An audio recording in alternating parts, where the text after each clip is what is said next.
Hello everyone, my name is Jason Hawkridge.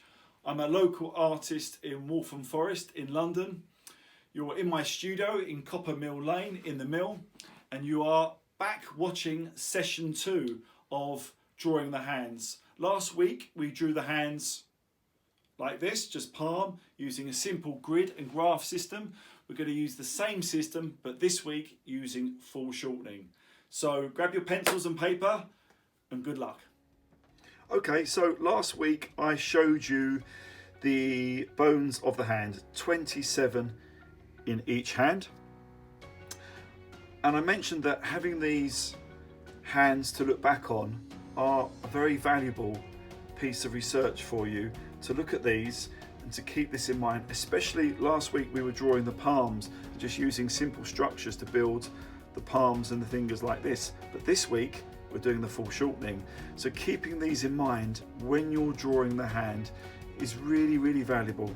So use this again as a reference to look back on, and I'm sure that knowing this knowledge of where these bones are in your hand will be a great asset to help you in your drawing.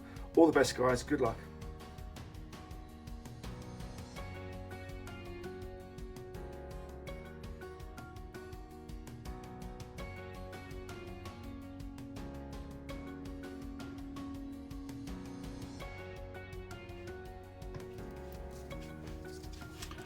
Hi everyone, this is what we should have from last week, session 1, using the gridding and plotting with the flat hand. Just, trying to show you guys how to use the creases and circles and the negative spaces to give us the palm of our hand. This week we are working on foreshortening. This is a bit trickier. Foreshortening refers to the technique of depicting an object or human body in a picture so as to produce an illusion of projection or extension in space. So what that means is this is the background and this is the foreground.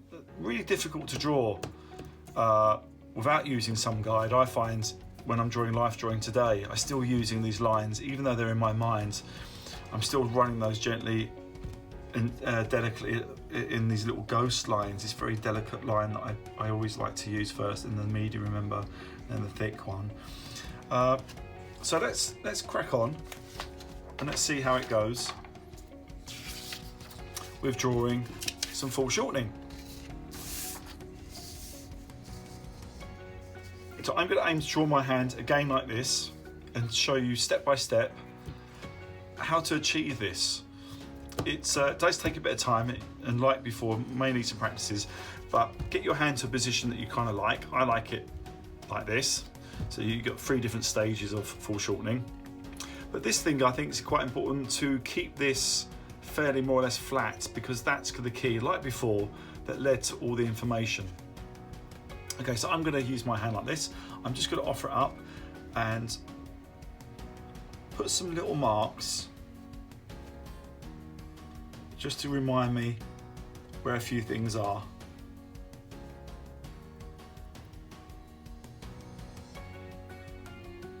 Okay, and then bring it back. Remember how it was there. That's it, more or less. Okay, so let's start with the index finger.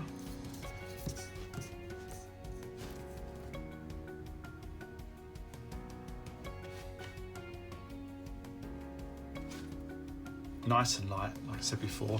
Now, okay, that's what I like my hand there.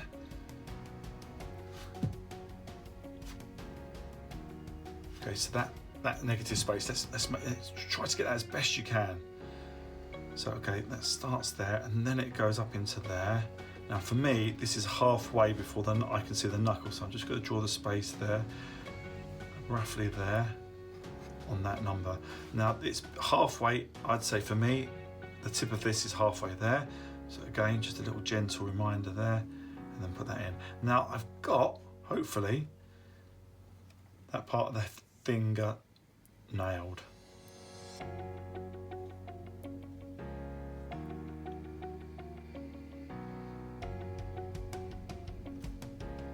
can see this edge here.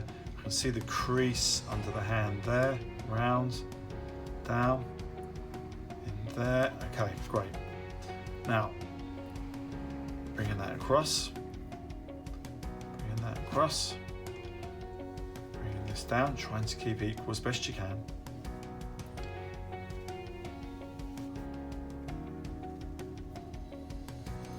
Great. So running the line from there, I can see it's just below on here and on there, it's there. Okay, so that's the back knuckle that I can see there. Okay, just gentle circles I'm laying in. Now I'm going to bring the tip down. Now there's that piece of paper that we used last week. This is going to be really handy. Another little pun for you. It'd be really handy to use it because you can just keep lining it up to see what you should be hitting. So if you look carefully, these three tips are almost hitting each other. So you can just check that line is the tip line. Back knuckle there. That's the center. So this comes down, and that happens to be the center of that line there. That's great.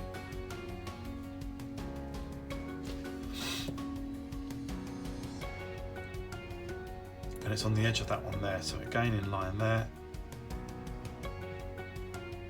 Okay, so that's my knuckle. So just join these lines up gently, not too hard at first.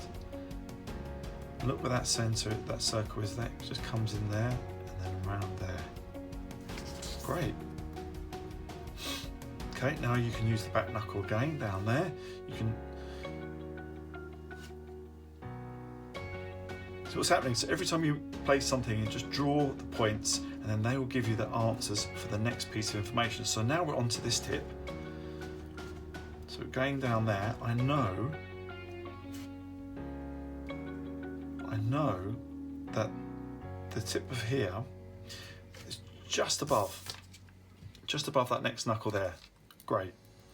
And also it's in line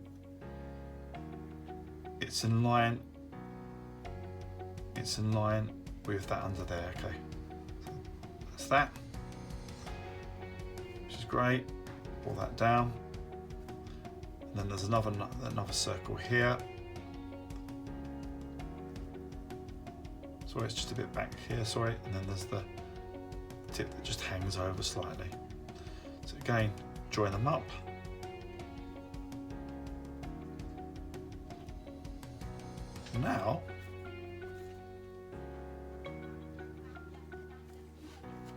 Now we've got all those four fingers in place. So, looking back at my hand, where does the gauges go out this way? So go back out because we want the thumb in now. We know the thumb's here.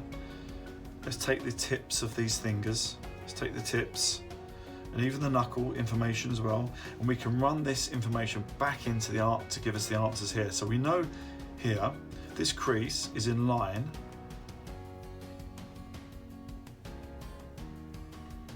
in the center of here. Great, so that comes down there. That's the center of here. Next line, on the tip of that finger, that's there. Boom. Now look at this shape here. Okay, it's like a U, and then it kind of comes up here,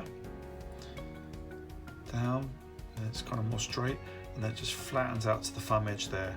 Okay, so that's the thumb edge. Now this is another handy. So that crease there, it's always generally runs in the center. So if I'm going to run this edge down here, okay.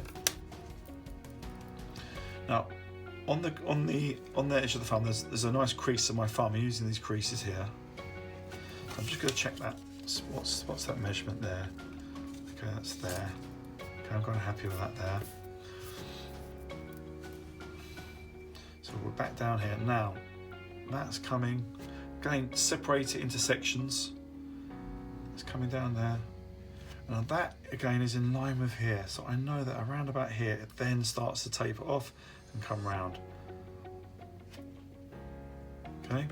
Always, this is another, I like using this back in the thumb. So that point there, just check that's coming. That's coming down. That's coming down to there. Perfect. So that's just fallen short there. And then this little section here to here.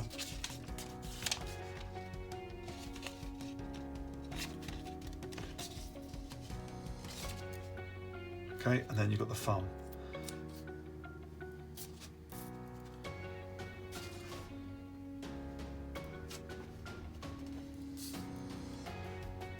Okay.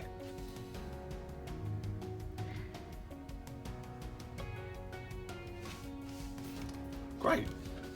Okay, so we're getting there. Not too far now. The fun part in there. We're down here. Just again. I'm just going to kind of use my eye here. Thumb always just comes in slightly there. Okay, that's that in place. Now running that down, checking the angle across here.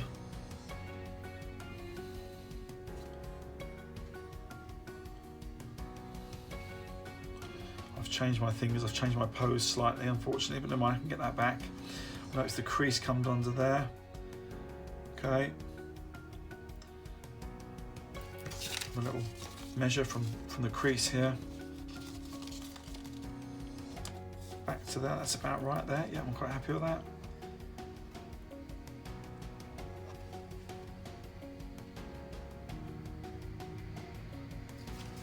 Okay, we are almost there.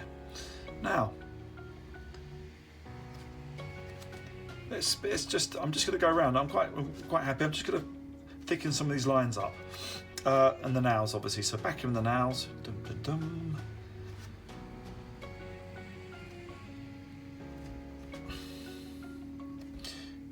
This is where just thickening, putting more weight on the biro, like I mentioned before, just kind of gives you a bit more depth to the hand. It starts to come out at you now. Now.